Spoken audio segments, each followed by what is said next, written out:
Bien, en cuanto al acceso al mercado, como hemos comentado antes, estos mercados precisamente, digamos que la dificultad la tienen en este punto.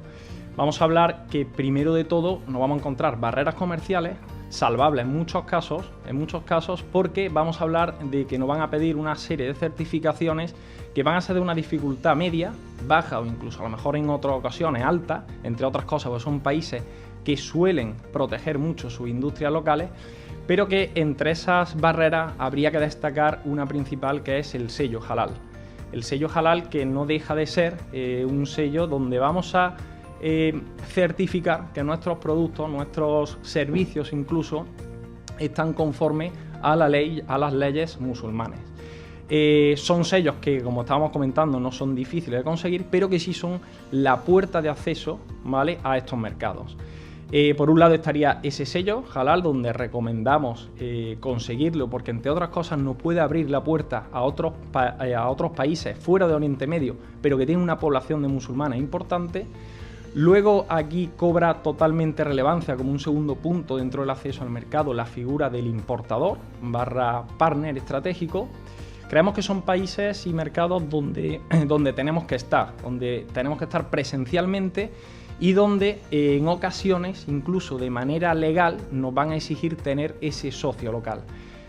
Será una de las principales tareas que deba tener la empresa española, identificar ese posible partner en esos mercados, que nos dé, como estamos diciendo, esa presencia, que nos dé ese conocimiento del mercado, e incluso, como estábamos diciendo, nos vamos a encontrar muchas barreras comerciales, incluso que nos ayude a salvar esas barreras comerciales.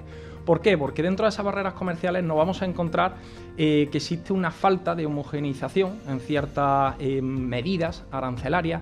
Nos vamos a encontrar que es difícil los trámites cuando tenemos que hablar con aduana o tenemos que hablar con gobierno, y en ocasiones esa figura del importador, incluso agente, donde tiene relevancia, por ejemplo, en mercados como Arabia Saudí, puede ser esa persona clave que nos ayude a sortear esos problemas.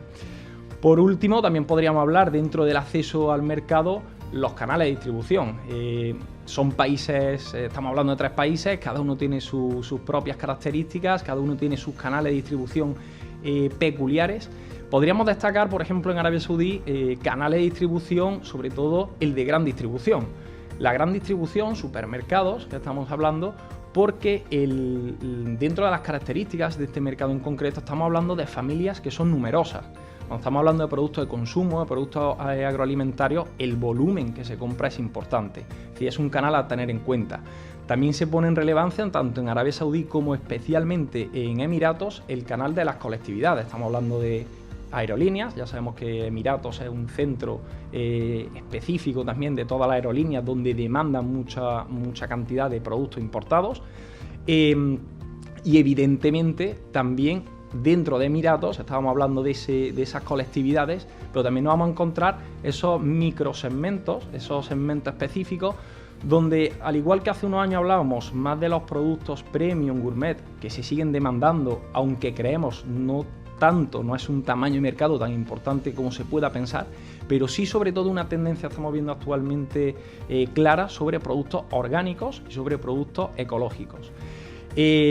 Hablando ya del tercer país, Irán, en cuanto a esos canales de distribución, aquí también se pone en relieve esos canales de gran distribución, esos canales también de colectividades, por lo que creemos que son puertas de acceso importantes y, como decimos, siempre de la mano de algún importador, un socio, un agente que sea el que nos ayude a llegar a esos puntos.